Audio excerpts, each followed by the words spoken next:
There's a comeback. Yeah, we own that. Off the Brim where the real ones rise. Gentlemen's Roundtable, no disguise. From the struggle, from the weight, from the fight inside. We don't quit, we rebuild, we redefine. Welcome to Off the Brim.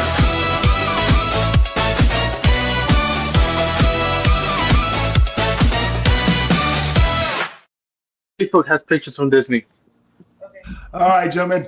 That was a great intro by Dub. I thought we were going to be doing some kind of Macarena or something, but I did some dance moves I haven't done since I was probably 18. Yeah. All right. So everybody watching, we'll give everybody a few minutes to tune in and everything.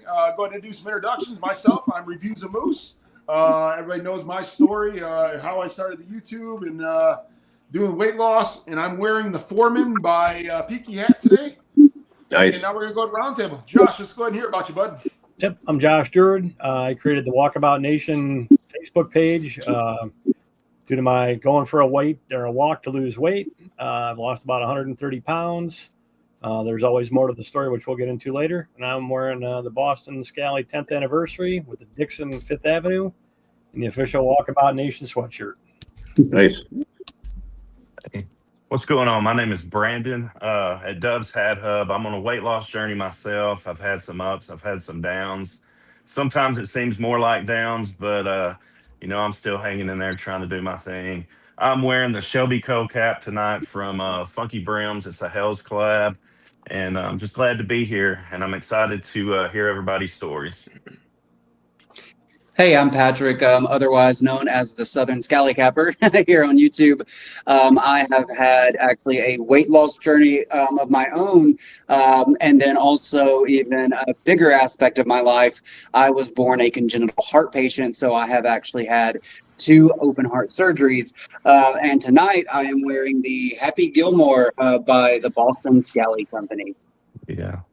Nice. Thanks for coming on. Thanks for having me. I'm excited to be here. Go ahead, Ed. Hey guys, of course, Ed the tax guy here. Well, first and foremost, I'm wearing one of my favorites, the Aficionado by Boston Scally. It's an oldie but a goodie right here. And my journey just started with I gained too much weight from being lazy, and then I needed a way to lose it. And between fitness, the gym, proper dieting, I found what works for me. My wife and I are doing this together, which is the best part. We always joke around, we got fat together, we're gonna get skinny together. And That's right. Yeah, so it's True love. Yes. Yeah, absolutely. Listen, we've been together almost 25 years now, so we've seen each other at our best and our worst, and we're gonna keep going. Awesome. But That's awesome. yeah, in fall of 24, I want to say like October, November is when I officially joined a gym in my town, and I got serious. And there's been some ups and downs, obviously it's never perfect, but I've managed to drop a lot of weight, get myself in much better shape than I've been at any point in my life, even when I was young. And it's just everything looks just better moving forward now. You're looking good, man. I can tell a big difference. Yeah. Oh, yeah. Thank you. Yeah. We're good. What's going on, guys? I'm Anox from Anox Unbox, YouTube reviews that I do on my channel. Also all over those Facebook pages. Also design t-shirts that I sell, which a lot of you guys have. I'm wearing the Monty Strong. I thought this would be appropriate for today. It's about overcoming things. Got the Monty Strong bicep pin from Pinhead Pins, and great cap here I got from Rod Craft. And those of you who don't know, his grandson's battling leukemia. So I thought I'd represent for little Monty today. He's always in my prayers. And my entire life I've been up and down in weight, never too fat, but fat, and also too skinny at times, so I've been all over the place, and I feel like I'm in the best shape of my life right now at 46. So I think that's huge, and I just wanted to share some of that. We'll talk about it later. My name's Chad, first 508th on YouTube. First 508th Airborne. My channel name comes from I was an infantry paratrooper at the 82nd Airborne. I'm also a retired animal warden. My YouTube channel started as a vlog of my recoveries after I had received a crippling injury at work on the job. The hat I'm wearing today is the Peaky Hat Gallant or Galleon. It's a nice cap. Like it. Yeah, I like this one a lot. Yeah. All right, so those tuning in, that's our introductions here. What we're gonna hit a lot of stuff on this episode. We're gonna hit up on weight loss, the determination to quit, the way you want to quit sometimes and go back to revert. It's a struggle. The struggle is real. And then we're gonna hit like redemption of life with Patrick and Chad. And then Ed, who's doing a transformation, he's next time I go up to New York, he's probably gonna want to be able to kick my ass doing MMA and stuff. So I don't know. But, just don't let these hands get a hold of you. I don't know. Moose looks like a pretty big guy, man. I wouldn't mess with Moose. He used to be a bouncer. Yeah. And so I'm gonna go ahead and start off telling share my story here. I know most of you guys always follow along. I'm actually getting back into the gear now here. I had a couple injuries for me training for a marathon, and it kind of had to put the kibosh on the whole marathon thing for me. But I had a soleus muscle issue, and then I got plantar fascia issue to where I really haven't been able to do much since November. I'm starting to walk more now again, but I'm far from where I was back in when my daughter got married in September. And I actually weighed myself yesterday morning, and I have gained 25 pounds since my daughter's wedding back in September. And it's not that I changed my eating habits. It's just I'm not mobile. So it's so I've just been struggling that, and now I got to get back in the groove and just fight through the plantar fascia and just start getting those miles. Luckily, the last few days I've been walking my daughter's dog Hooper and getting back in the cycle of it. And that's I mean, everybody pretty much knows my journey on here. And but I'm just glad everybody's able to join us. Nice to meet all of you guys all together here. Yeah. And big fan, and we're not just talking about the success, we're talking about the struggles and everything else. We're just not just what we're going through, but life in general. All right. So we're gonna go ahead and hit up. Anybody have any questions? First of all, anybody have any questions before we start getting into Chad's story? Nope. All right, let's let it ring, Chad. Let's hear it. I guess my story is about how I found the key to happiness from a crippling injury. I was an animal warden. I did that for 2 decades. For about the last decade of that, I used to work third shift doing all the emergency animal-related calls for the city. Any call that the police would have involving animals, both wildlife and domestic, I typically responded to. One night I was impounding a dog that had been hit by a car. I got it in the back of my truck. It was the middle of winter, and a pickup truck fishtailed around the corner and hit me, knocked me about 30 feet, kept going. It was a hit and run. It caved in my floating ribs on my left side. 2 of my discs in my back, I no longer have discs. It's bone on bone, and then the other 3 levels are badly herniated. This left me unable to walk for a while. I was pretty much bedridden. I used a cane for several years. For about a year, I got really depressed. I was on massive doses of painkillers. When you're in that kind of pain, it becomes like a really oppressive, heavy weight that you can't get under or out from under. And the painkillers weren't doing anything for me. They just made me feel sick 24/7. And I was just in a bad spot. I knew if I stayed on them, I wasn't going to probably be around that much longer. I could just feel my body falling apart. The only really surgical intervention they offered me was a morphine pain pump. I wasn't eligible for like a spinal fusion because I had degenerative vertebral and disc disease, and my vertebrae wouldn't hold any screws for any kind of fusion or anything. And again, I just became really depressed. I was just in a bad place, and then I started getting angry at myself for allowing myself to get there. And I decided I had to make some kind of change. And so I went off all my medication cold turkey.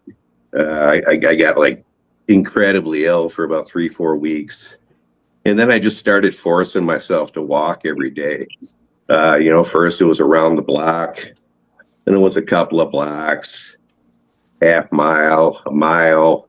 And then I started forcing myself to walk without the cane. I got myself a German Shepherd. So I had something to motivate me to start walking every day. I didn't have an excuse.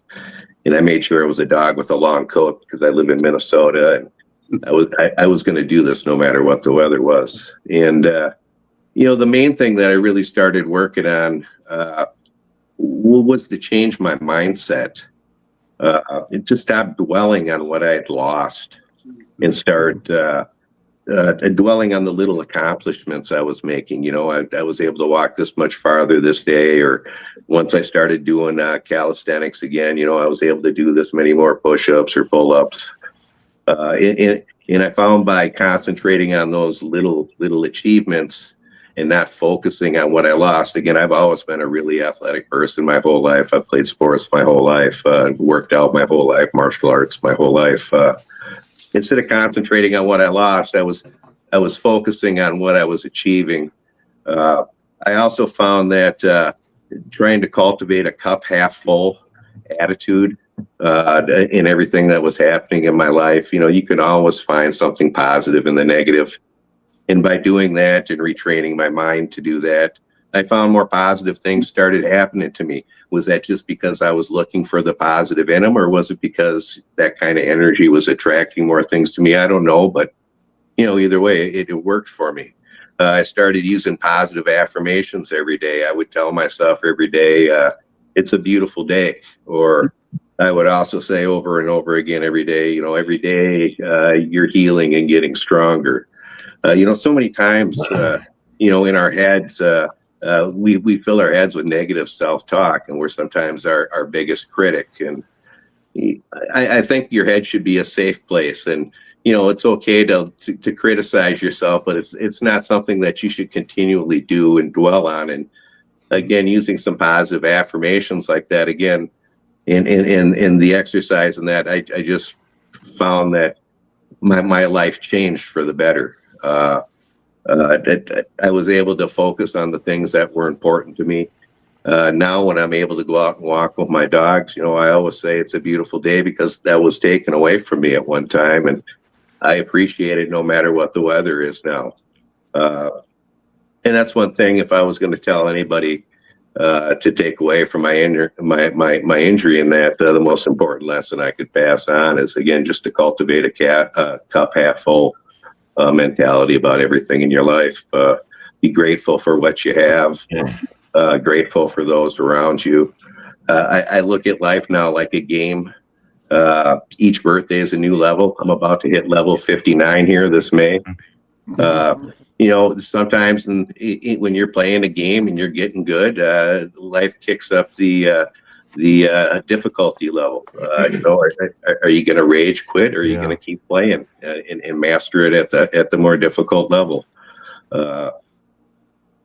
I'm going to play this as long as I can until I meet the boss at the end, and no matter what it throws at me. The obstacles that life puts in our path, they're not blocking our path, they are the path, and it's how we choose to face those obstacles is what makes or breaks us.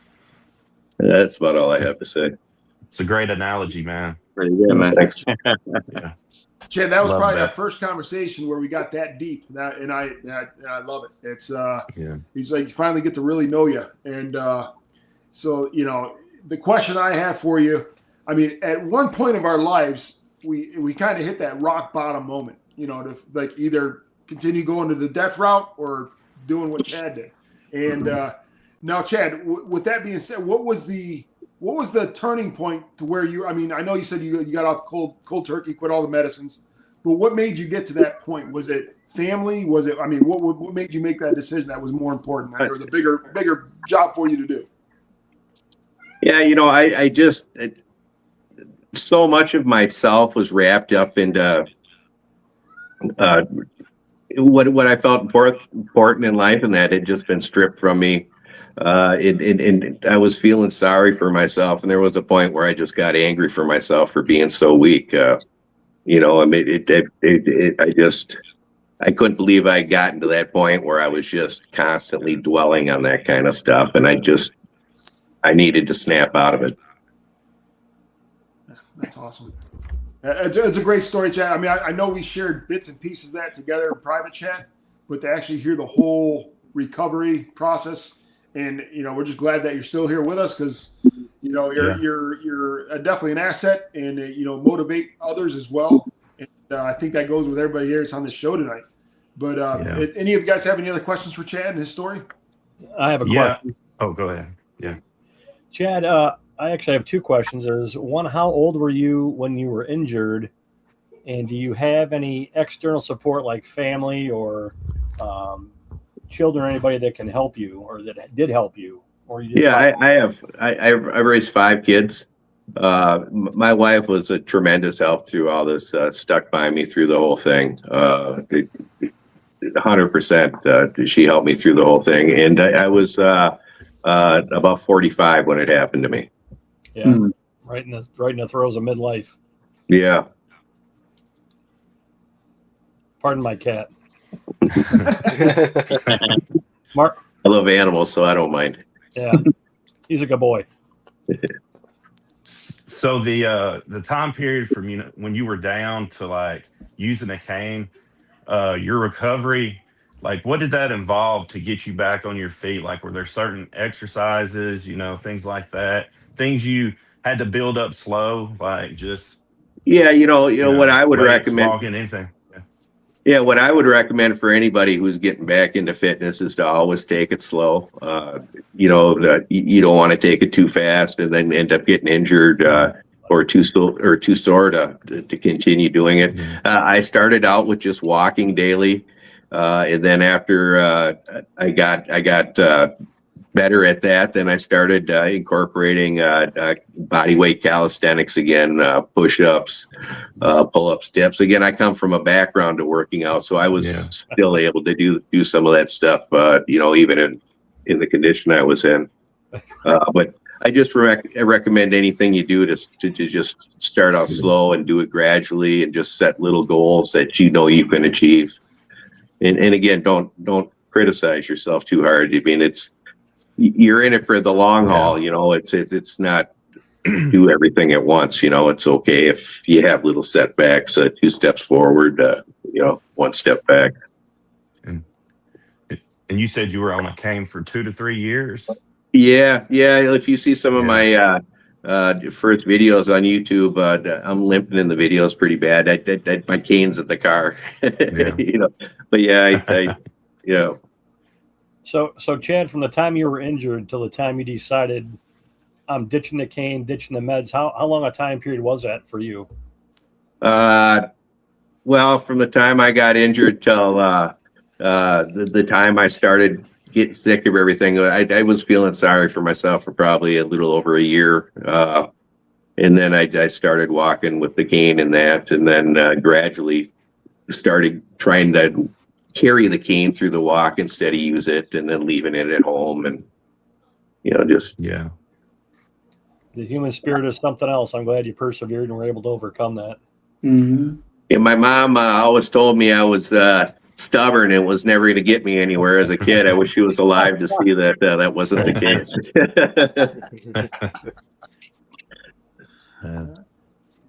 Any questions for him, Patrick, Ed, or Ant? No, I'm just glad you're here, man. It's crazy because we never had that conversation. I didn't know any of that stuff, so that's pretty cool. Ed. The coolest thing about it is I would have never done YouTube or any of that stuff, and now 79 million views later, I've met some just incredible people that have been great friends, you guys included.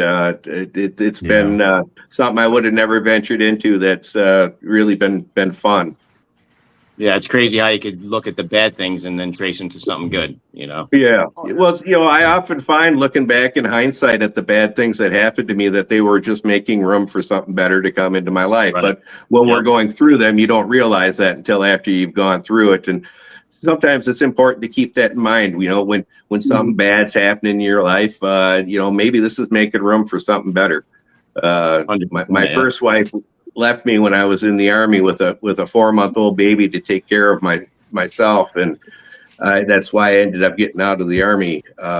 And I knew nothing about kids at the time and had to learn real quick. And that was like, oh my God, what am I going to do? And 2 years later, I met my wife, and today is our 29th wedding anniversary. And it was making room for something better. And often I find that bad things are often doing that. Absolutely. Congrats on the 29, man. Thanks. Yeah. Congratulations. That's a rare feat anymore. For sure. Most definitely. All right. Anybody else have any other questions for Chad there?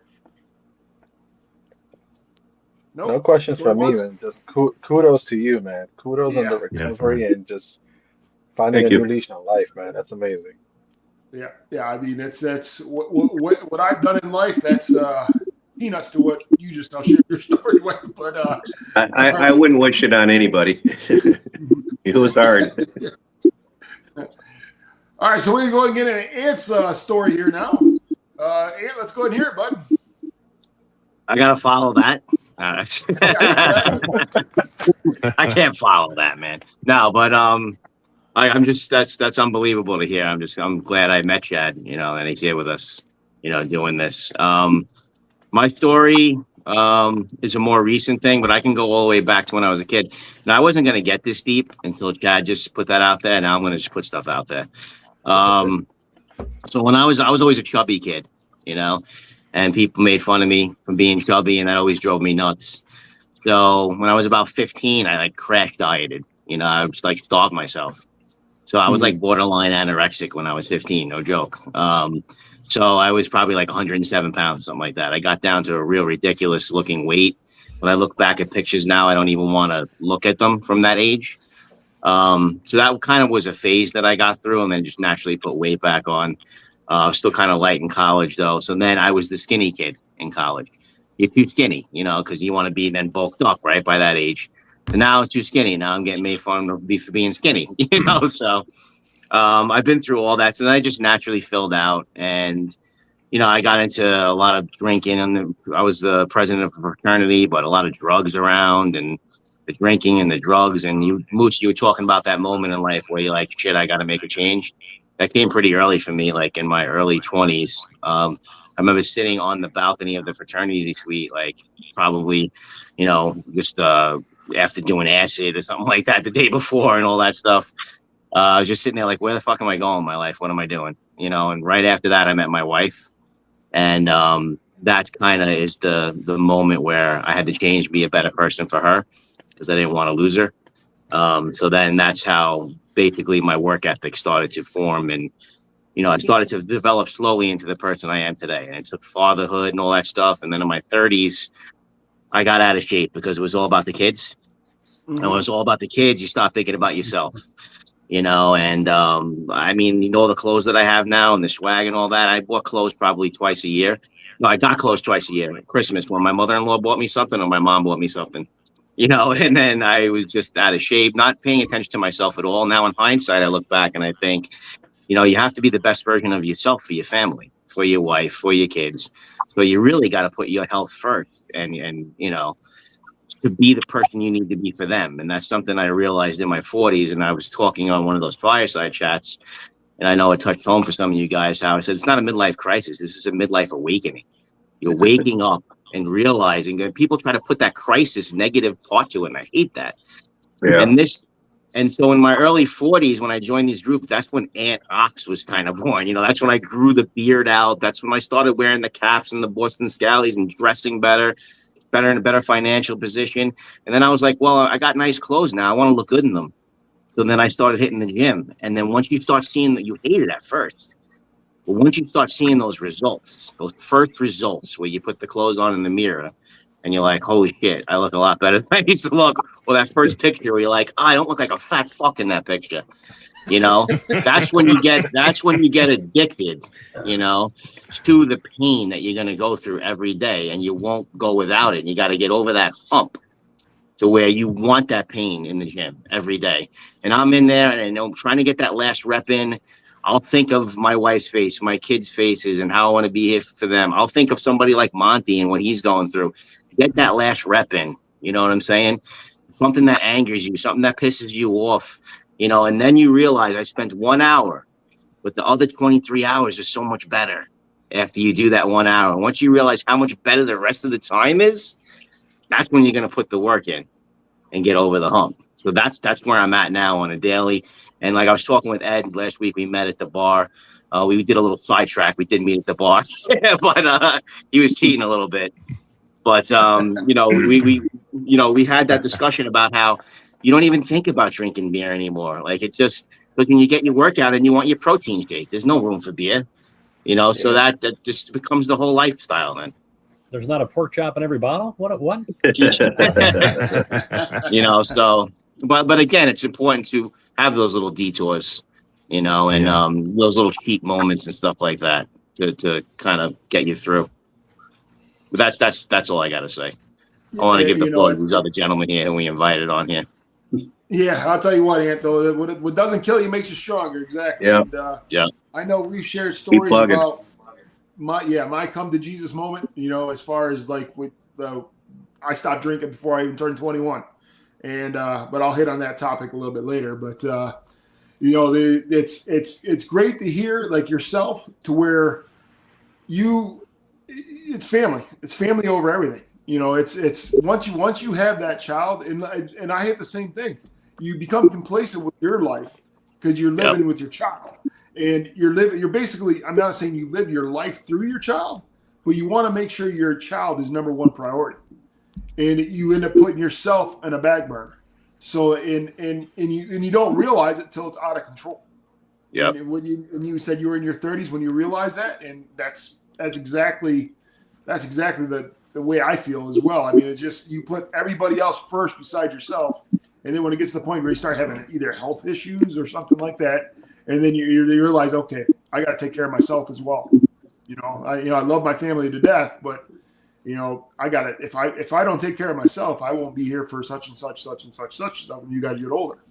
But great story. Most of my health issues were in my head. Because I had crazy anxiety. And I was talking about Dubs with that earlier. I had the white coat syndrome, and I would go to the doctor like I'm going to die today. And I would be on all sorts of monitors and shit. And they're like, there's nothing wrong with you.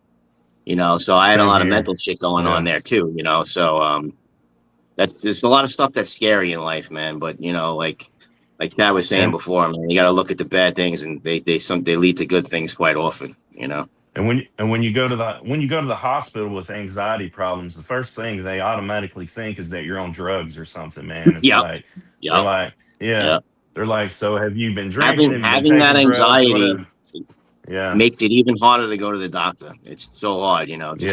And you gotta go to get yourself taken care of, but it's like a whole thing just to get there. When you have that bad anxiety, man, you know. Been there, man. Been there. Yeah. Anybody have any questions for Ant at all? Anybody in the chat have any questions? I just happy to know you. Yeah, man. I got a question. Happy to meet all you guys, man. And grateful for the friendship and all. I got a question for supporting me and appreciate it. This actually goes back to the fact that he and I both cheated about 2 weeks ago. What was the meal, man? What did y'all have? When it comes to that, I can tell you my side of it. But when it comes to that, how strict do you find yourself being when it comes to like, you know, alcohol, beer here, drink there, or like with the cigars and smoking and stuff? And when we do these things, obviously, then we start craving foods, right? We start craving the foods that we're not eating right now. Like, what's the process like for you to like avoid, or do you just say screw it and indulge in those the cravings, even if it's just for the one night? Well, you know, it's funny because people think I smoke cigars and drink bourbon or in whiskey like a madman. I don't. I'll do it for one of the episodes. And actually, I have asthma too. So when my asthma's kicking, I'll go months without a cigar. But then when I'm good with the asthma, because you don't inhale cigars, but still you're breathing in the second hand. But when I'm good with the asthma for a while, I'll pick, I'll smoke a cigar, and it's just I'm not an everyday smoker. I'm like a once a month cigar smoker. Okay. And then as far as the alcohol goes, I have a lot of bad acid reflux too, and I've had that for like 20 something years. So when my acid reflux is kicking up, I don't drink for months, and then I'll go to non-alcoholic stuff or something like that, just to social drink beer. And then with the food, it's crazy because you feel like almost everything is bad for you, and the vegetables carry bacteria and they make you too gassy, like all this thing. It's like nothing's freaking healthy for you. And we have the worst system right now with food and all this shit that's in our food, that it becomes a huge project just to eat the right way. So you have to find a niche. But I find that if you start eating the healthier stuff, you go down the aisle and you look at all the other shit like it's poison, and you start to crave the healthy stuff, because that's then what you become used to, and you got to get into that. But then when I got down 185 pounds from 220, I wanted to bulk up with muscle. And then bulking up with muscle, now you're eating a lot more, and now you're eating. Sometimes you find yourself eating unhealthy stuff just to bulk up. And then you're like, well, now I'm getting too bulky. Now I got to slim down. It's just a constant battle. It's just a constant battle, But I eat OMAD. That one meal that we had that day, bro. I know I've had the Reuben. I had a crazy good sandwich that day with that. And I don't know what the hell it was. It was like smothered in cheese and Irish whiskey sauce. It was great, man. It was an open faced sandwich that you had, like covered in cheese. Yeah, open faced sandwich, but smothered in something where I ate it with a knife and a fork. Yeah, I remember that. I eat OMAD. I eat one meal a day. I basically just eat one big meal a day, and I find that allows me to eat more what I want during that meal, and then kind of intermittent fast throughout the rest of the day. It works pretty well for me if you can go that long without eating. I've looked right, into that. and I have to experiment with the reflux issue, because sometimes when you go too long, you know what you can do that can help with that is put a shot of apple cider vinegar in a glass of water and drink it, and that'll help cut down the acid, the alkaline. A lot of people have told me that. Yeah, I should try that, because in the past I was like, well, vinegar is going to make it worse, but people swear by it, man. Yeah, no, it'll cut the acid, the alkaline. Yeah. It's healthy for you too.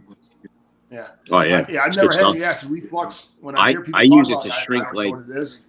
Yeah. Little skin tags and stuff. You could put the apple cider vinegar on it. It shrinks it to nothing. Stuff is amazing. Yeah. And yeah. But I agree with you with all the chemicals and everything that's in our foods now. It's you go to other countries and it's not even like that. I mean, it's just pure food, and I think we're starting to turn the right direction, but it's got a long way to go. Yeah. Sure. All right. Anybody have any other questions for Ann at all? Yeah, how many Prilosec are you popping these days, man? That stuff's terrible, bro. No, don't take those friggin' those PPIs. Yeah, PPIs. Yeah, those proton pump inhibitors, bro. When you come off them, forget it. You can never come off them. It makes it much worse. Yeah. All they want is customers. Don't take that shit. Eat a red. What's really good for it is a Red Delicious apple. Red Delicious apple is a really natural way to treat it as well. And just tighten the diet up. With the marinara sauce, the alcohol, the chocolate, all the good shit in the world, you got to cut out. It's a bitch. It's a bitch. I've been living with it for 20-something years. I've had multiple endoscopies where they check you, and it really doesn't progress or anything. I've had multiple endoscopies, but it's just like a lifelong pain in the fucking ass that you have to deal with, Most definitely. I've had the scopes and all that crap done too, man. Yeah. It's always, you're okay. Well, what the fuck? The lava. I eat too fast too. I eat too fast. Yeah. Well, let's hear what these other guys got to say. No more questions. Yeah, for real. All right, Ed, what do we got, bud? Tell us your story, sir. Oh, you want my story? Okay. Yeah. So I've, very similar to Anox. Like I was a chubby kid for my entire childhood, and then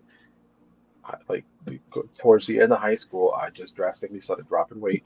I wanted to look good. I wanted to get attention. My friends and I were working out, playing sports here and there, never really committed to anything, but found a way to drop weight without really getting in shape. Eventually met my wife. She and I were pretty much on the same journey. We would go to the gym together and all that, but we weren't taking care of our diet properly, right? We would go through all the fad diets. We went through Atkins and South Beach diet. We tried paleo. We tried keto diet. We would do all these crash diets, and it's like, all right, you lose a few pounds for a couple of weeks, and then because you're not staying consistent with it, we would gain the weight right back, right? And then we had kids, right? Once kids are in the picture, your health, your everything about you goes to the back seat because now it's all about being a parent, right? So all of a sudden it's like no more, we're paying for the gym and we're not showing up to the gym. And we're working late, we're picking up our kids. Like my mother-in-law used to watch our kid all the time. We're getting out of work late, we're picking the kids up, and the next thing you know, we're stopping by the local restaurant to pick up dinner because we don't have Yeah. time to cook. So now you're constantly eating fatty foods.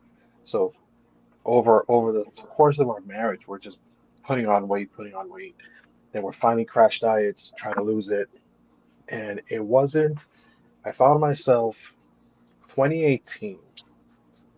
It's so easy to get access to alcohol, which is absolutely poison for us. Mhm.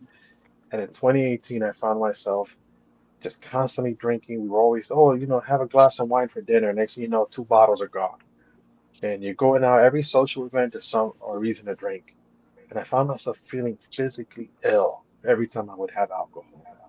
And I just decided, you know what, no more alcohol. I just stopped cold turkey, and I felt great. But then I felt like I needed something to take the edge off at the end of the day. So my brother-in-law tells me, why don't you try edibles, right? So I started with edibles, and then eventually I got into like smoking like a vape pen and stuff. And then I tried like weed, and I replaced alcohol with weed. And then that's when the weight started coming on because all of a sudden I got the munchies. And every time, and my wife would joke around and say, "Look, Ed is high, and that means he needs to come back down." Because I would just start stuffing my face with every carb I could find, every Yep. sugar I could find. And next thing the pandemic hits, and we're home. We can't order dinner, we can't order meals. So now we're looking at recipes and making the same junk that we're buying outside, making it at home. We're making Indian food. We're making Chinese food. We're pasta this and rice that. Next thing you know, I'm like 290 pounds. Nothing fits. Mhm. And we used to live on the third floor of a walk-up. I'm struggling. I'm running out of breath walking up 3 flights of stairs. All right. I would go walk my dog, and walking my dog means I'm doing one of these while I'm walking my dog, and I'm coming back, and I'm out of breath going around the corner. But I wouldn't stop. I was smoking weed every day. Eventually, we moved out here to Long Island. We bought our house, and again, it's like all of a sudden I have hypertension, and now I'm on medication for high blood pressure, and nothing was changing until we found, well, before I found the gym, I found reviews with Moose, right? So there was part of me looking at Boston Scally because I used to wear a flat cap before, but I could never find a flat cap that fit my head because I was so goddamn fat. And I found Boston Scally. I started looking at videos. I found Moose's videos, right? And Moose was talking about his weight loss journey. And I saw where he was started and the progress he had made. And Moose and I had already like I had hit him up in the DMs and stuff. We had chatted, and I said, you know what, if he can do it, and he was much bigger than I am at this point, I have no excuse. So I started. My wife and I, we have a park nearby, which is really beautiful, built out park, baseball fields and um, basketball courts and stuff. We would walk the tracks, walk the trails, but then the weather would get crappy. So we're like, all right, what are we going to do as far as exercise? And it happens to be that we found this gym in our town, boxing, kickboxing, strength training. And we went for, we paid for a trial class. We liked it. We went back. Next thing you know, like there's such a community there that we found ourselves constantly coming back. We became members, and when it comes to changing your health and habits, it's literally about just forming habits, and that's what I learned in this transition, right? You have to form good habits to replace the bad ones, right? Mhm. So every time you start a diet, you're just following a fad, you're following a trend, Yeah. because if you don't actually make that as part of your lifestyle, it's not gonna yield results, right? You could lose 5 pounds doing X, Y, and Z, and you're gonna regain it and maybe even gain more once you stop doing that. And what I found was the longer I committed to my actual health, the better it got and the easier it became. And then I started seeing the weight coming off. And seeing the weight coming off was one part, and then seeing my body changing all of a sudden, it's like one day my daughter goes, Dad, you don't have man boobs anymore. And I looked down, I was like, hell yeah, I know. That's what's Yeah. up. You know? And for me, the biggest health scare was the fact that I found myself constantly short out of breath, and the high blood pressure because it wasn't being treated. I was getting these really bad migraines, and I honestly thought one day I was gonna have a freaking aneurysm. I thought I was gonna collapse and die when I was sitting at my desk at work. And number one, got to get a doctor. Let me start treating this, and let me start getting my health in order. And now I was actually telling them. So when Ann and I went out the other day, my gym, we participated in a 6-week challenge. To everybody had their own different goals, but obviously my goal was to drop another 10 pounds. And during this 6 weeks, where we're tracking our macros, we're being very, very targeted. I was eating, I was eating 200 grams of proteins, 150 grams of carb, 70 grams of fat every day. So I was doing 2,100 calories, and I was actually following it along, being very strict. And every time anything would slip up, I would speak to my coach. I'm like, listen, I'm not hitting my protein goal. Every time I up my protein, my fats go up. How do I adjust this? And he goes, easy. Drink a protein shake every night. Just get the plain protein powder, make yourself a protein shake. You're gonna hit your protein, there's no fat. And all of a sudden I found that shift. And I, in total, since I started working out, I've lost just over 40 pounds, but then I put on about 10 pounds of just muscle. And I saw the difference. All of a sudden everything starts fitting better, right? Like I went down from busting out of a double X, shirt, a Dixon or something. Now I bought a extra large Dixon a couple of weeks ago and it fit me perfectly. So that motivated me to like, all right, what else can I fit now that's an extra large? So I went to Macy's and got myself like actual fitted dress shirts to wear with like suits, right? Then I went to what was the other store? We were just Burlington. We went to Burlington. I ended up finding pants, like dress pants to wear to work. At one point I was a size 42, then the size 40s were fitting me too loose. Now I can fit into a 38. I haven't been able to fit into a 38 since I was in my 30s. Right? I'm 45 now. All of a sudden, and once I saw that change, that's when it's like, all right, you're going in the right direction. Even if you slip up somewhere, even if Aunt makes you drink a Guinness, you know, Oh, come on, man. it's not the end of the world. No, no, no, no. Man, I enjoyed that Guinness. St. I'm just Patty's bu- Day, we got to throw all the rules out. yeah, of course, of course. Bad I'm influence, I'm just man. busting balls here. But no, listen. My motivation, I told Aunt for this challenge was I had a 4-pack of Guinness draft in my fridge. I said I'm gonna crack one of those as soon as this challenge is done. And guess what? That pack is still in my fridge right now. I just don't have the urge for it. It's just Yeah, there. yeah, It's that's like, what I was yeah, talking yeah, about yeah. before. I'm gonna get to it. I'm gonna get to it. It's Yeah. it's just there. Dude, I drink Also, out water on all Long day. Island, where we are on Long Island, I mean, there's just bars everywhere. When the Yeah, summertime hits, it's so hard not to drink. Like, we're it surrounded. is. But You listen, know. even you were good. If you remember, we went to that seaside place, and you were drinking non-alcoholic beers. Yes. Yeah. Yeah. I was like over the winter, right? Or over the Yeah, yeah. Yep. it was two different outings. You were having non-alcoholic beers. We went to that place in Port Jeff, and then we went Yeah. to that place close to your house. Yep. And Yep. and, And I mean, I gotta respect that. I gotta respect, you have the beer just for the sake of like the social aspect, Yeah, yeah. but when you say no alcohol, Which is no crazy alcohol. that I grew into the taste of a beer. When I was a kid, I just wanted to get drunk. That's all of us, man. Yeah. Were you drinking St. Pauli's Girl or O'Doul's? What were you drinking there? Oh, dude. No, I was drinking Corona Zero. Those were Corona Zeros. They Corona have Guinness Zero, Zeros too. The Guinness Zero I had at the St. Patty's party recently. It was pretty good. That's awesome. That's a great story, Ed, and I'm glad I can help you get motivated as well. Thank you. I know we had chats when this had to be over a year and a half ago, I'd imagine. Yeah, it's going on 2 years. And, Almost 2 years. Yeah, and it's just that actually fed me more to continue my journey is when people start sending you messages like, "Hey, can you help me out? Can you give me advice?" I mean, it actually fueled me more to continue the journey than it would be if I was just doing it because That gives you motivation. Yeah, because like my wife, she doesn't have any issues like that, so she was like always like, you got to do it on your own. And so it was like either I go to the gym by myself. I'm in Wichita. I don't have any friends here in Wichita.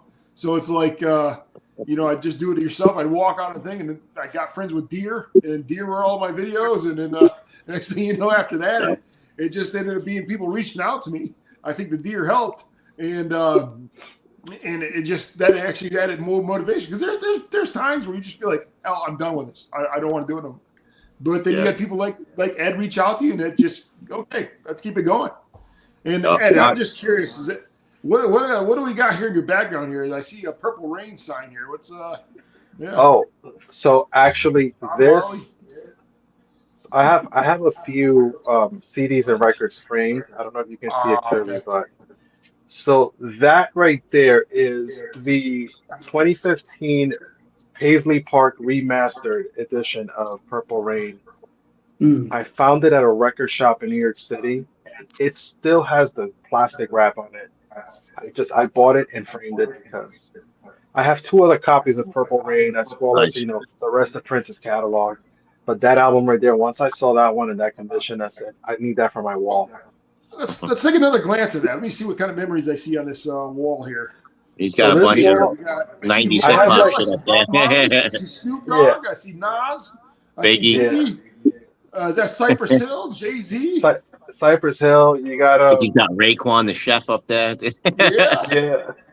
My buddy and I, we got to be extras in the Purple Rain movie when they were filming some of the concert scenes in First Avenue. We got paid like $30 a day to watch a free concert. It was a lot of fun.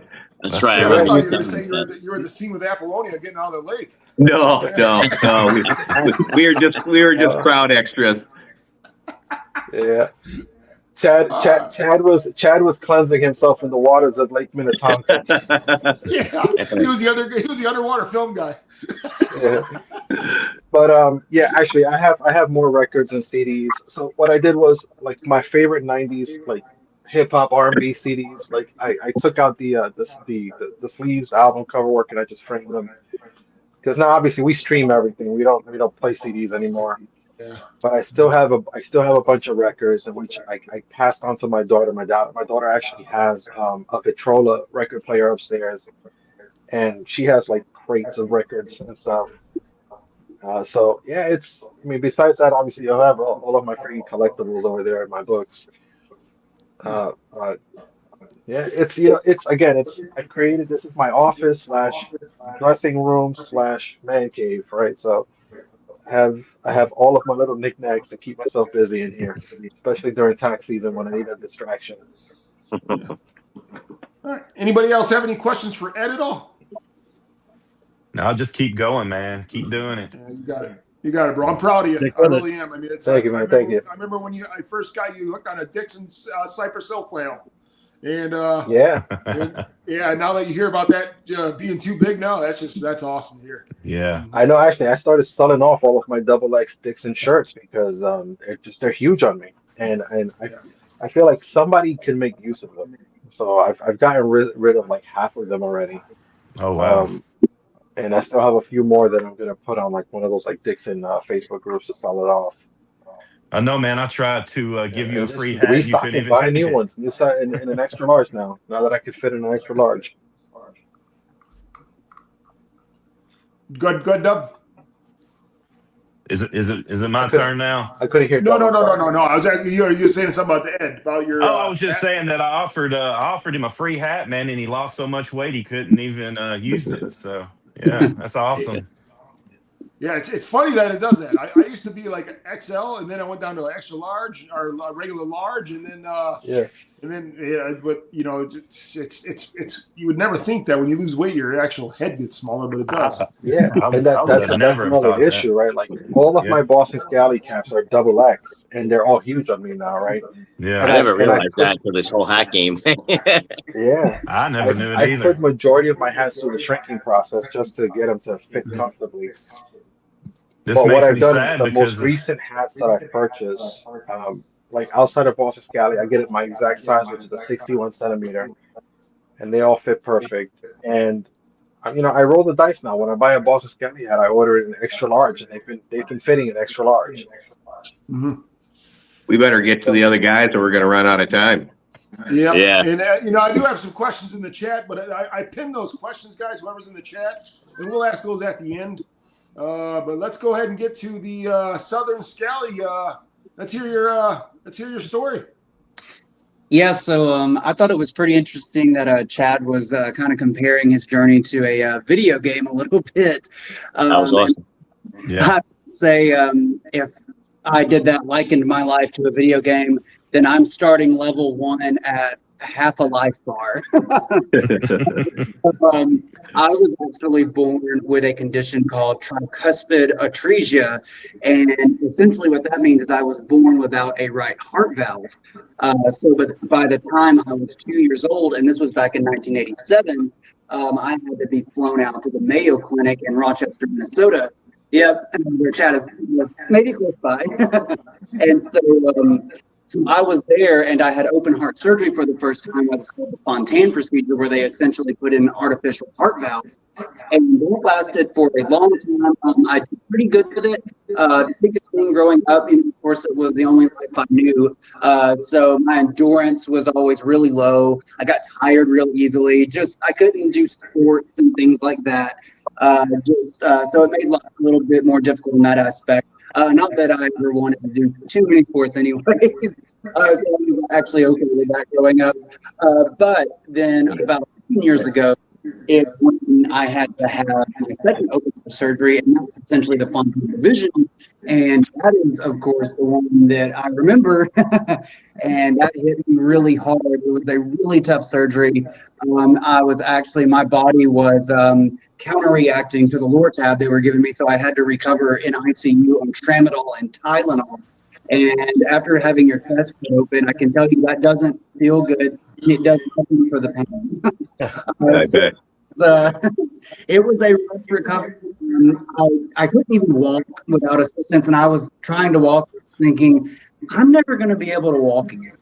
Like, I'm just not going to be able to do this. And then it was so crazy because after about a week of being in ICU, it was just like a 180. And I was like, I'm ready to get out of here. I feel good. I could eat. So it was about another 3 or 4 days. I got back home.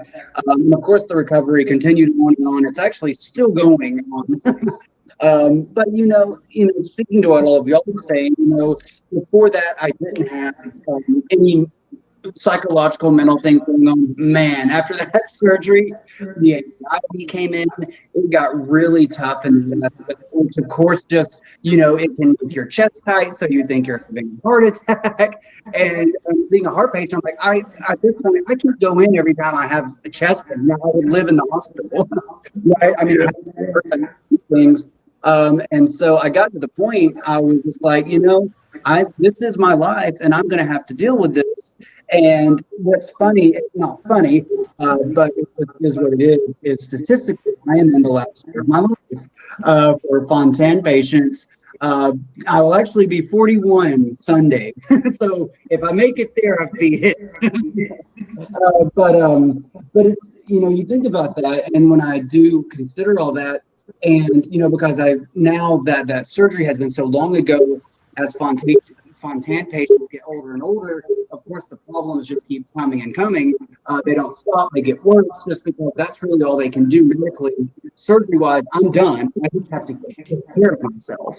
And so that was the point. I've got to cut drinking. I've got to lose weight because I was about 200 pounds when I went into surgery. And I lost about 10 to 15 pounds in the hospital just by eating. I was like, well, here's my head start. Now I can start exercising, I can start eating. And as Ed put it, it's a lifestyle change. It's not a fad diet. It's kind of this or that, maybe once or twice a week. You have to change your whole perspective. You have to change your whole lifestyle if you want to get better, because it's a long-term thing. And so that is what I have learned that I have to do. And with the arrhythmia thing I've been talking about, that has been happening the last 2 years or so, where essentially I'll just be sitting at my desk at work, and then all of a sudden my heart will jump up to like 180 for just no reason. But then it'll just settle down in about a minute or two. Of course, it's scary. And Emory is where I go now in Atlanta, and they just want to test. I have a life to live. And of course, I know my best interest in mind. But you just kind of have to realize, health is a thing. It's not like getting an inheritance or something like that. This is something you have to do for yourself, because nobody, even if they wanted to do it for you, this is something that you have to do if you want to do it, because nobody can give it to you. And with all these things going on, with all of the anxiety, I was at a time I was almost fearful. I was like, how am I going to make it to 50, 60, feeling like this? And I think, I just had to get to the point. It was like, I can't worry about tomorrow because, well, for one thing, tomorrow may never even come. But I have to live for today. I have to live, and because what I'm doing by just worrying about tomorrow or the next day or how I'm going to feel, I'm just wasting the time I have to do with my wife and my family. And I'm destroying these moments worrying about what hasn't even happened. And so I got to the point, I was like, no, I'm not doing this mentally to myself anymore. I can't bear it. It was pressing down so hard on me, all the anxiety. I was like, you know what? I got to do it a day at a time. I'm not going to worry about it anymore. And as a Christian, and I've mentioned I'm a Christian in other videos, I believe God is sovereign over all things. And there is a reason for everything we go through. And no, everything we go through isn't fun. A lot of it isn't. But worrying is absolutely nothing to make anything better. And so you have to do what you have to do in the moment to be successful, to be prosperous, to be happy, to be joyful. Otherwise, and I didn't realize, when I would get home with my wife from work, I was just worrying all day about things, that could possibly happen. And I was like, it would just destroy our evenings together after work. I couldn't even have a good weekend because I'm worrying about what might happen. And that is just absolutely no way to live, no matter what you believe. So I just got to the point, I'm not doing this anymore. And, I can't think about this might be the last year of my life. I mean, yeah, maybe it might be, but it might be for someone else too. And it will be for somebody else too. And life continues on. And so to be in that mindset is it's damaging. And that would be the biggest thing I could tell anyone, is just don't have that mindset of defeat, because it is going to affect every single aspect of your life. So you want to hear my complete version? I'm going to keep talking because I know we have so many others to go here. If you go to my All Heart Cap review on my channel, the whole story is there. That's a great video. Yeah, it is. Yes. Hey, just real quick, brother. Let me give you a fist bump. Oh yeah. I just felt I needed to do that. Hell yeah. It's tough. I mean, Great story, man. Yeah. We can't anticipate life in that sense of what comes tomorrow, and you can let it defeat you, or you can be triumphant over it. Yes, 100%. Yeah, and Your health is your wealth. Yeah, exactly. And from the religious side, you are 100% right. The Lord knows; He knows when your time is, and I always went by like, live your life to the fullest, because you're not guaranteed tomorrow. Yeah. And when you lose sight of that, that's when you lose your battle, or you lose anything you have, or everything you have. Yeah. But Right. and that's where in your all heart video that you did, that's where I was like, I had no idea before that. And when you said it just opened up a whole like, holy cow, Yeah. No one gets out of here alive. Make the most of the time you have.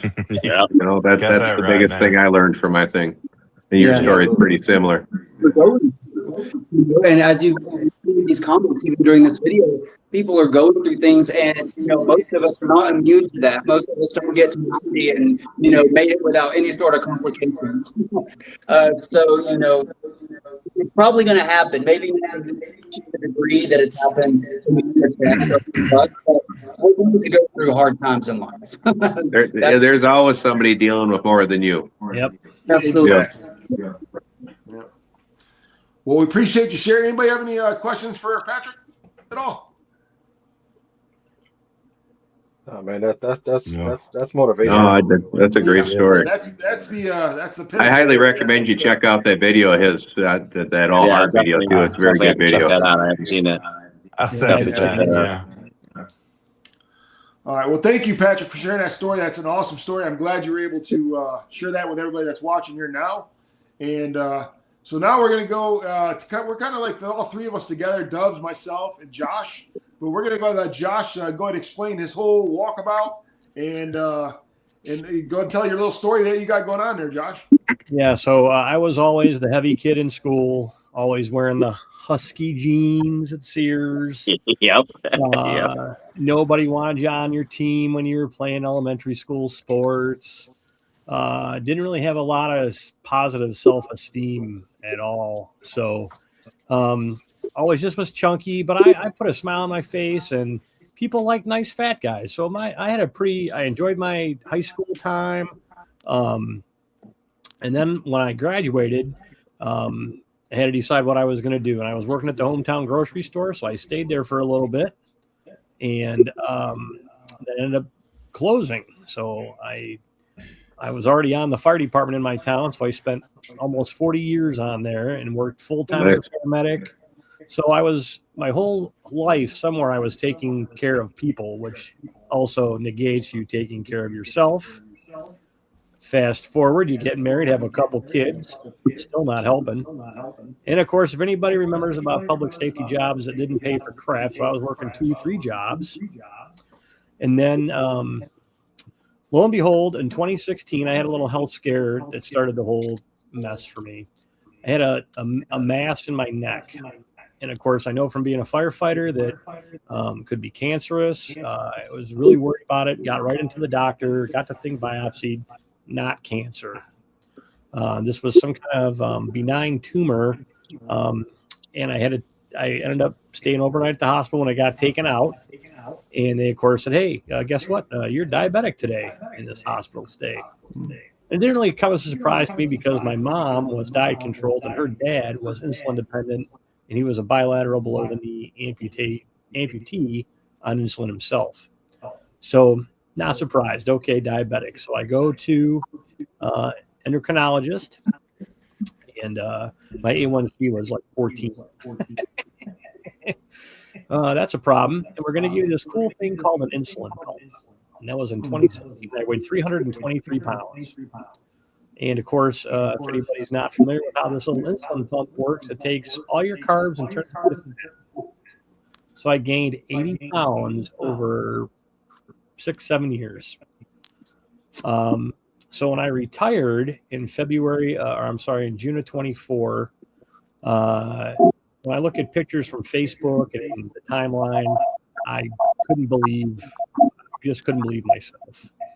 And in September of that year, I went to the endocrinologist because I saw him every 90 days. And of course, I had my A1C under control. I just was humongous. And I weighed 423 pounds. And I said, that's it. I'm not going to weigh a quarter ton. And that's really where things flipped the script for me. So I went back in December of 24, and I lost 5 or 6 pounds. And the endocrinologist, I see the nurse practitioner, said, would you like to try an injectable? And I was on Ozempic for a little bit, lost a little bit of weight a few years before, but it constipated me something fierce. I said, I'll do whatever, but I don't really want to deal with this constipation. She says, we'll try this Mounjaro sampler pack. We got it in the office, and it's a GLP-1 and a GLP receptor. So I tried that. And first month I was on it, I didn't really notice a whole lot.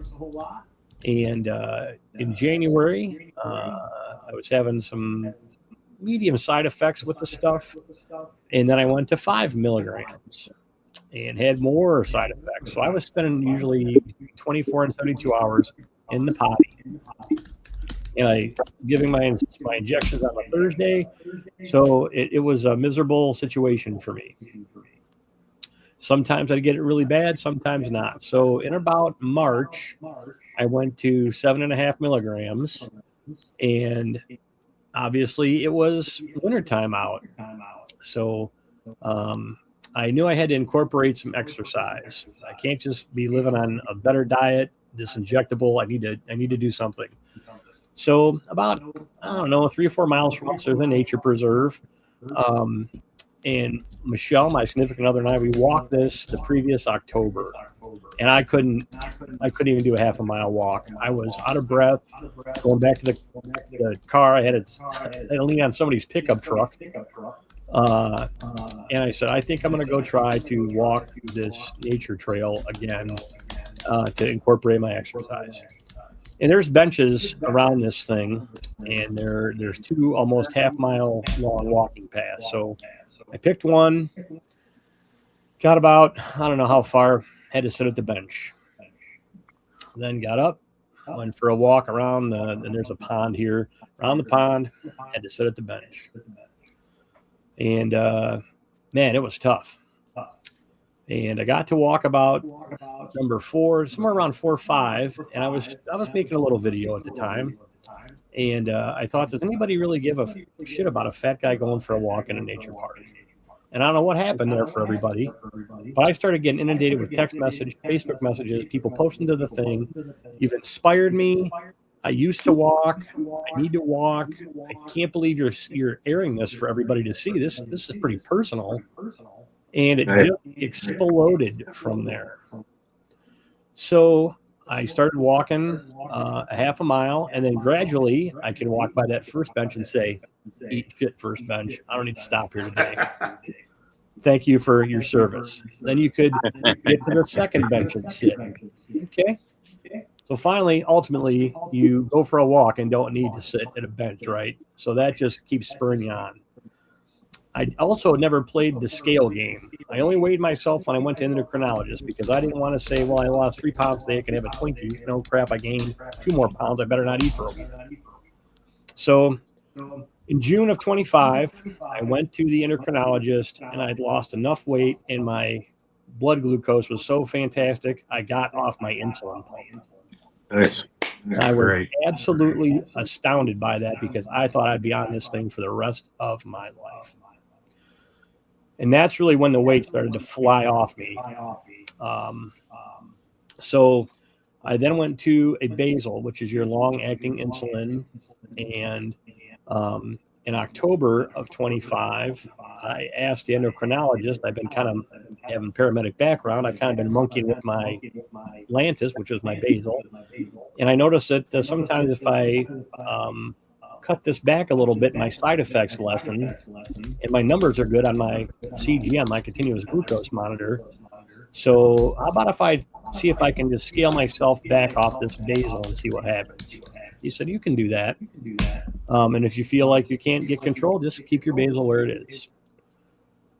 So long story short, in December, I weighed 305 pounds right around Christmas time, and I was really wanting to get to 300 before I went back in January to the doctor. And I missed my goal, still hanging around 303. But by that time, I was down to 4 units of basal.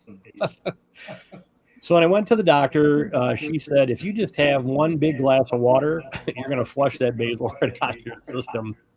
You're doing amazing. So let me know what happens. So since February 1st of this year, I've had no insulin at all.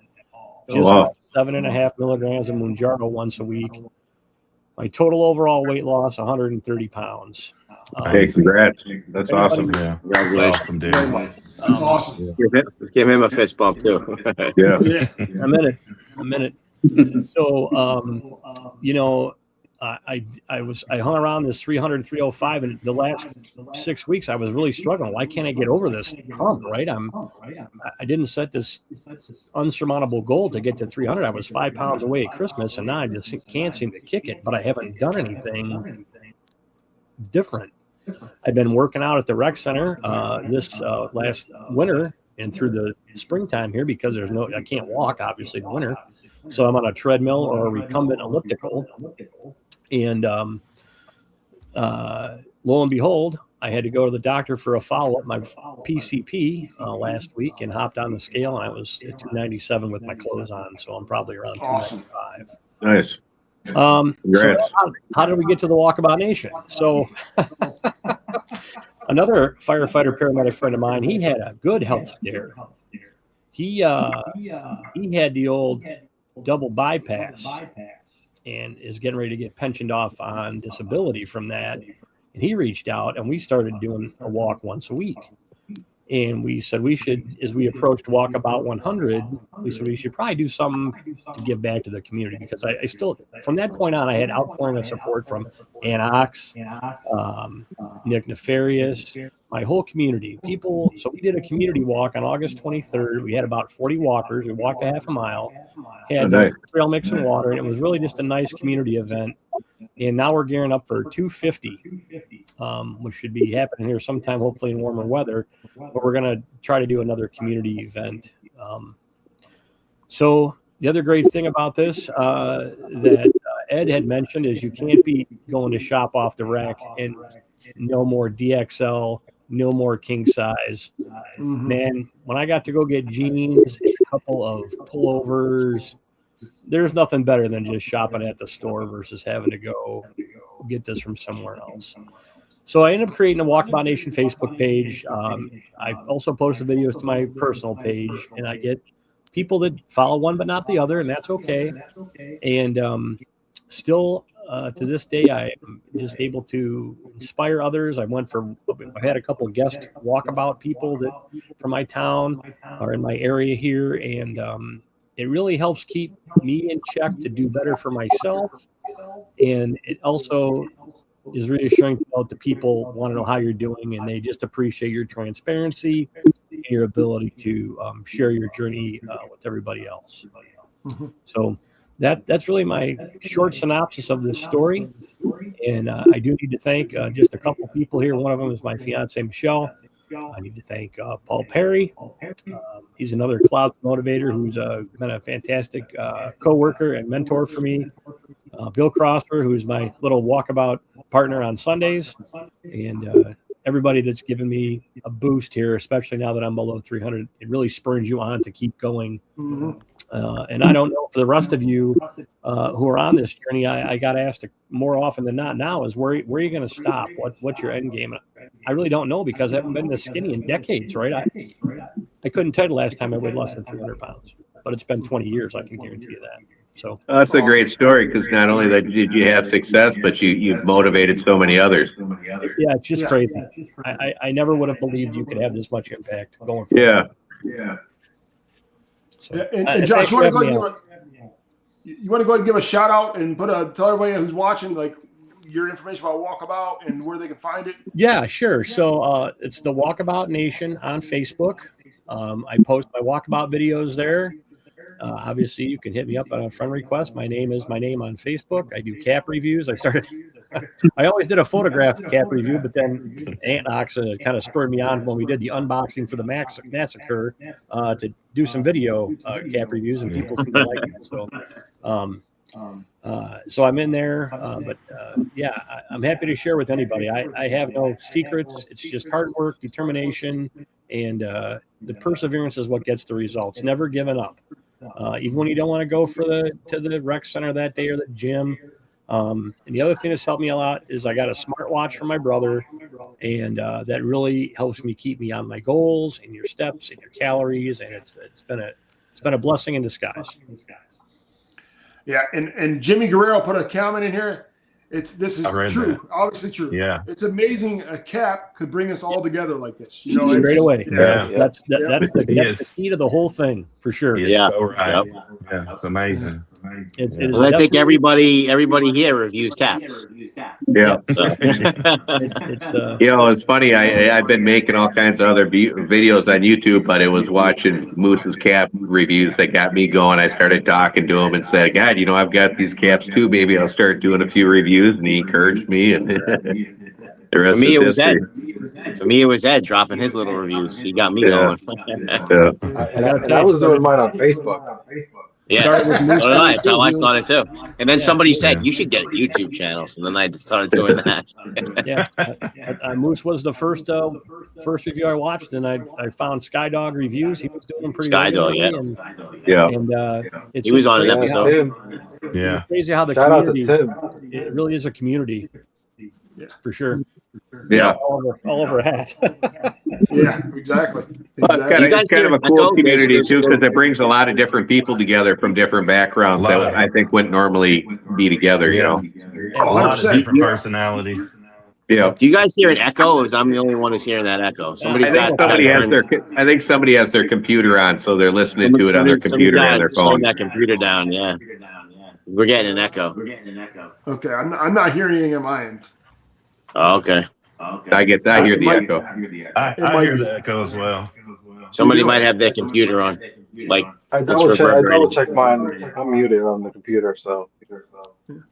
And like you guys said, we got 7 people here, 7 totally different backgrounds. And Yep. we're all here talking that brought us by caps. We all got to introduce to each other caps. Now imagine if the world was the same way, how much of a better place it would be. Yep. Yeah, for sure. Yeah, we need to be running the world here. I'll take the United States. Yeah, we have Josh, you can take superpowers. Canada. We're forming Voltron here. Listen, All right, does anybody have any questions for Josh in this group at all? I don't, but I enjoy those walkabouts, Josh. I'm always watching those. Great story. yeah. Appreciate I'll just say it. that Just a quick comment, Josh. I mean, I love what I've seen you do. I have type 1 and type 2 diabetics in my family, so seeing that and comparing it to their journey, their struggles, it brings it home for me. It shows you're on the right track too, that you're able to reverse that. Who knew you could become undiabetic? Yeah. Yeah, my one of my coworkers, same thing. He just did it on his own. He said, "Yeah, I beat it on my own." I'm like, "What?" Just strict dieting and exercise. I'm like, "Oh wow." And that's all Yeah, I've that's how done. my brother-in-law did. And Josh, Hope put a comment in the chat. Josh is my brother, and I've never been so proud of someone. That is awesome. Yeah, so I lost my wife in 2021, which is how I became involved with Michelle. Oh, my condolences, man. And thank you. And she was really the first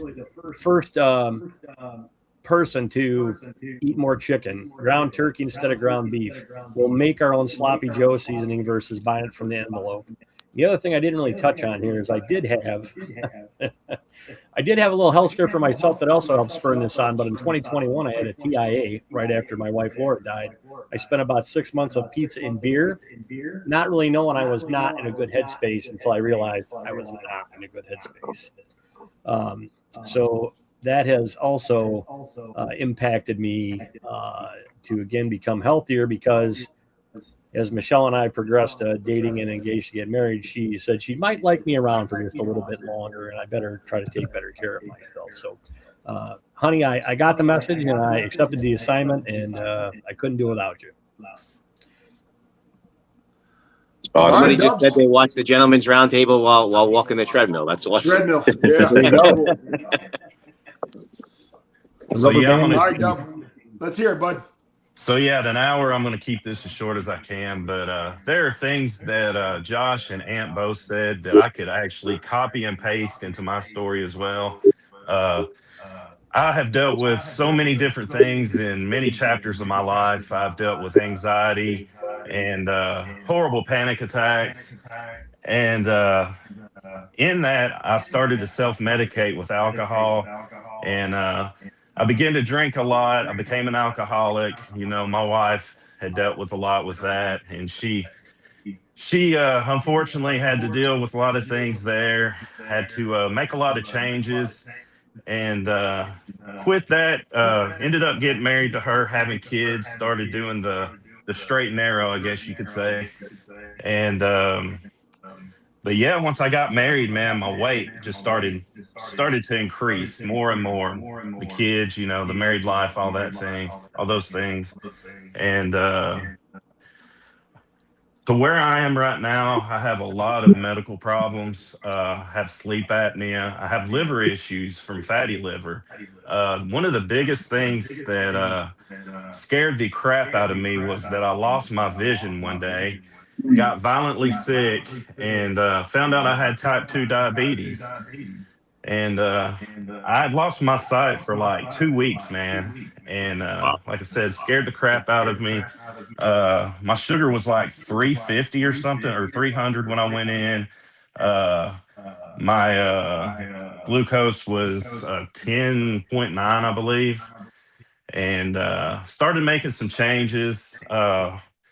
Lost 20 pounds, you know, and that reversed my numbers on my AST and ALT, which are liver enzymes, and brought those down.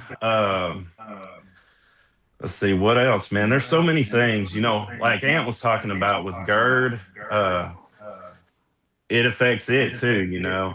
But that 20 pounds, though, man, it changed my liver and got back down to normal.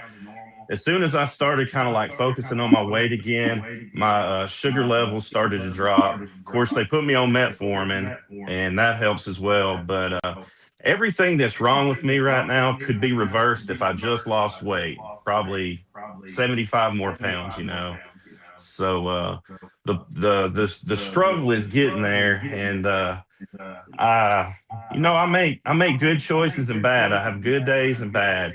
And I'm a late night eater, man. That's my big problem, dude. I'll be half asleep, rolling up to the fridge, you know, about 12, and trying to get me some treats or something. And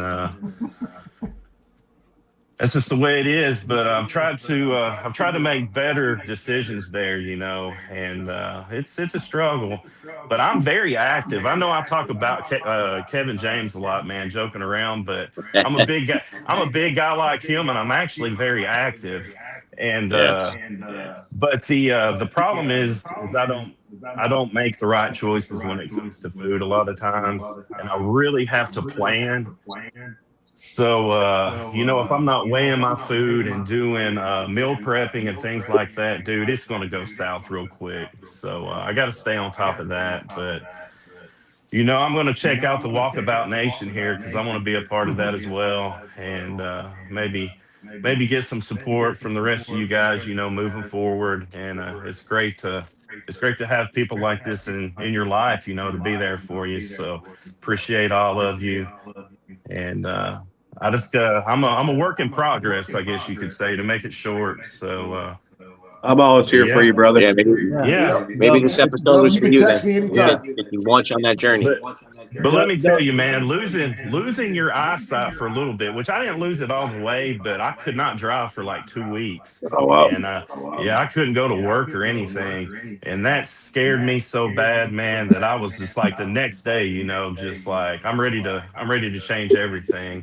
And my doctor was actually so surprised I'd brought my numbers down to like a 5.9 by the next time I went to the doctor, and then to a 5.5. So I'm doing pretty good there. But yeah, work in progress. So. Yeah. Yeah, that's all good news that all you guys are saying that you were able to bring your numbers down on your own. So it shows that you can do it, you know? Yeah. And I'm you don't a need medicine to visual, do it. Exactly. I'm a visual person, as you guys know. Like, I love to create. I love to do, you know, photography, video stuff, music.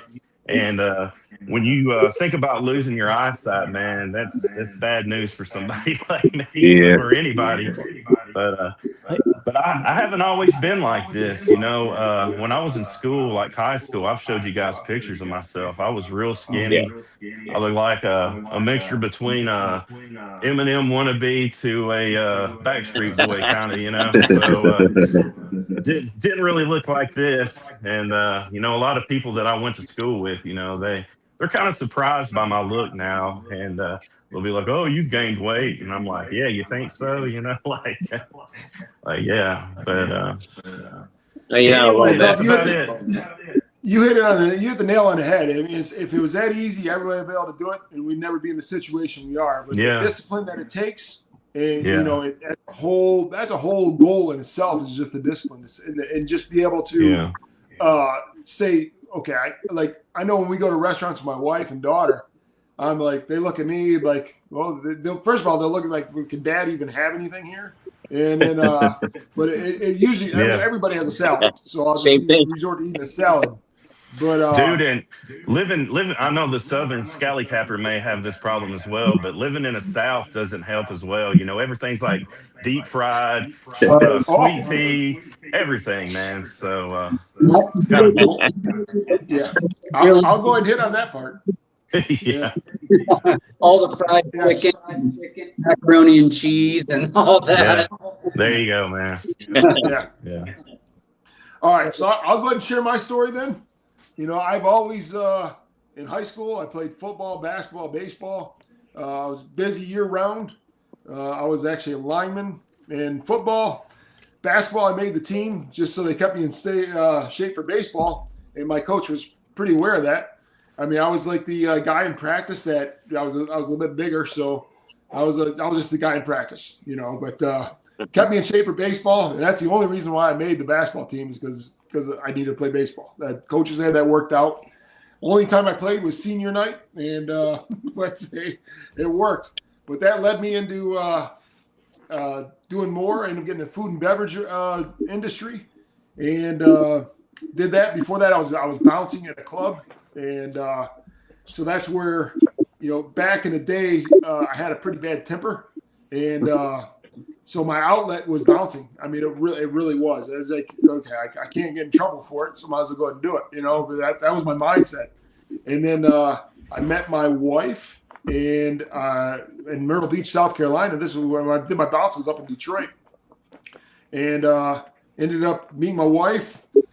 Long story short, like Dubs and Southern Scally Capper saying, the Southern food, I never had once a collard green until I moved to Myrtle Beach, South Carolina, and her mom started cooking Sunday dinners. You know, the fried foods. Next thing you know, I don't think other than football, I weighed probably like 280 when I played football. But then after I got done playing football, I got down to like low 200s. Yeah. And then I tasted that Southern cooking, and I went from low 200s to 300 really quick. And so, you know, and you lose sight of things. We had our daughter. I ended up getting a health journey with my daughter. You know, I never was really big until about 10 years ago. And I was playing basketball, and I had a basketball injury. I was out. I couldn't do anything for like a year and a half. And in that year and a half, I gained like 100 pounds. And finally got to the point to where my daughter started getting a relationship. She actually she's pretty well known in the bowling industry, and she got serious relationship, and my wife had to talk with me. She's like, if you keep on going the rate you're going, you'll never see her walk down the aisle. And that's when it hit home. And I was like, I got to do something. At that time, I was 430 pounds. Wow. When I first started watching you, you were pretty big. It's amazing how much you've lost.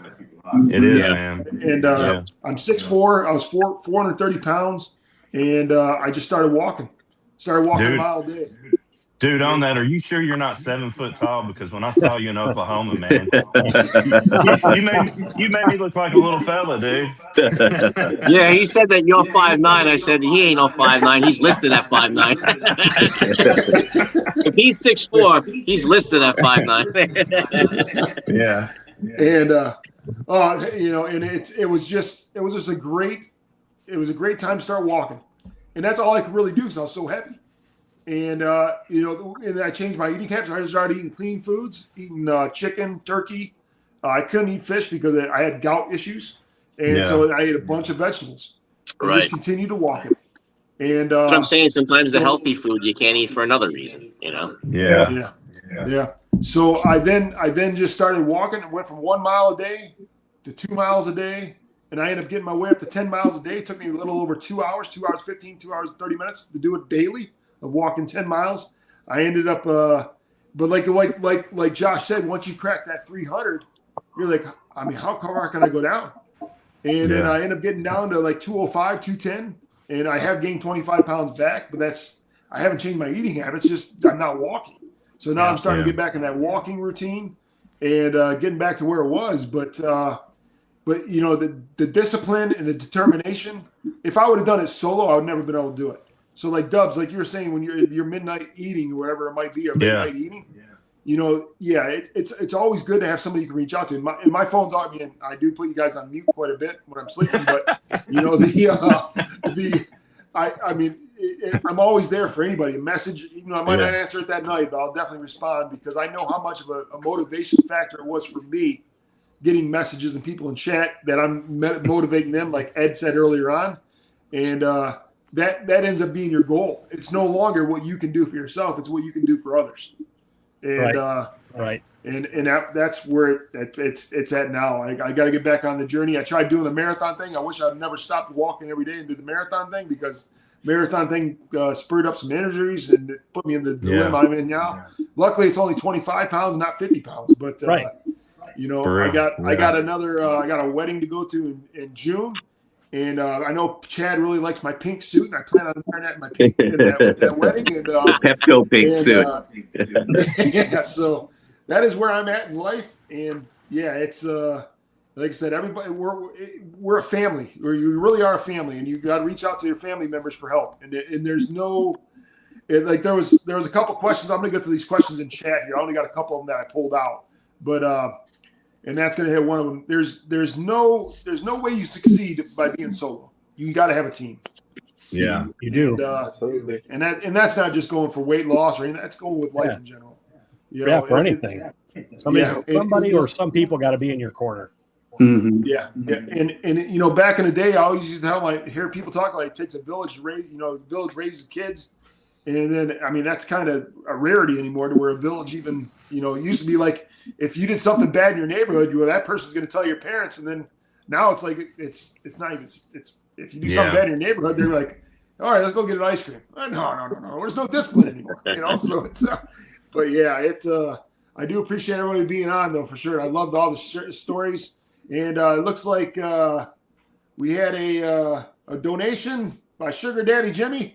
Oh, he sent me it. He sent me a monetary thing for Ace. It pours one out. Yeah, I did. For those of you who don't know, I lost my cat Ace. Yeah, my condolences about that guy.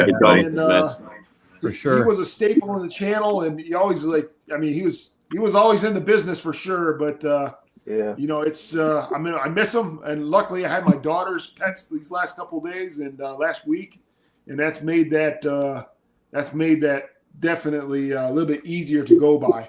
And I know I'm going to struggle a little bit. You know, I started doing my reviews back.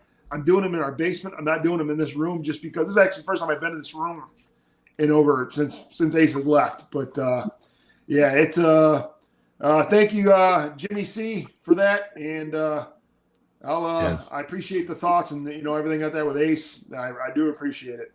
All right, so I'm got a couple questions here that are in the chat that I pinned, and then we're going to go ahead and end the episode. This is a long episode, and I'm glad everybody stayed on here. Hour and a half, man. Yeah, I told you guys. So that's an hour and a half for me. Yeah.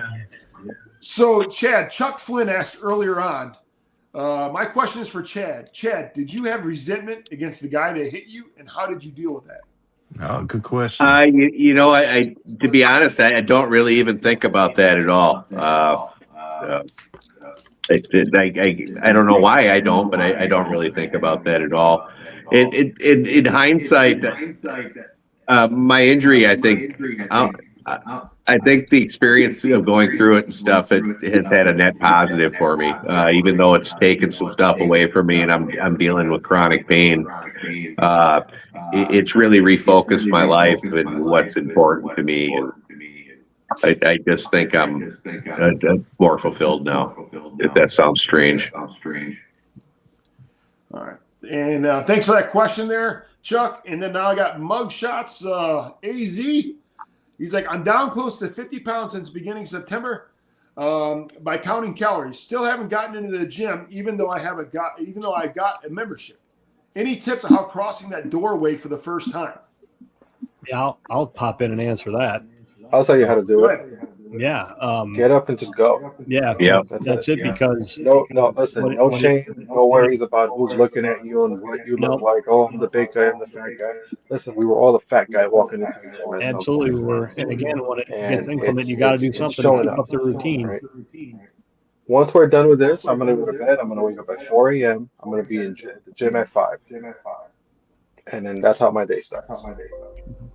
And it doesn't have to start that way for you. You know, go to the gym whatever time you can carve out that 30 minutes, that 60 minutes, but make it happen. That's the important thing. And stick to it. You know, don't make excuses. Don't let the weather dissuade you. Don't let life's responsibilities. My wife showed me a video the other day that says, we have hundreds of problems until your health is your problem, and that's the only problem you have. Yep. Your health is your wealth. Without that, you don't really have much. You gotta prioritize. You have to prioritize it. Just go to the gym. Walk in, hit the treadmill, hit an elliptical machine. Whatever you're gonna do just to maintain activity and get yourself going, get the blood pumping again, and then you're gonna find yourself. I built a community around me in the gym just based on people with similar goals. You walk in there, you start doing your cardio, you start adding your weights. Next thing you know, you're building your community, rapport with other people. The other day, my wife and another couple of girls were laughing at us because me and 3 other guys were in there comparing knee injuries and what we do for our knee injuries, right? And the girls are all like, all right, we love the romance going on, but class has to start. We're like, all right, we'll pick it up later, right? You find people you have stuff in common with, and it makes it a lot easier to just keep going back. So that's all you got to do. Just walk in there. Yeah. I agree. The advice I give you, if you're just hesitant to walk in the gym, first of all, just do it like Ed had said. But just going up to a treadmill. There's always plenty of treadmills. That way you can kind of blend in. You can get you start loosening up on a treadmill. That'd be the first thing I would suggest.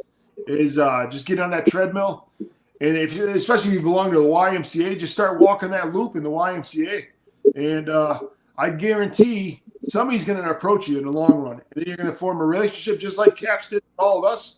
You're going to form a relationship at your local gym with other people that are going to be doing the same thing, that have the same thoughts as yourself.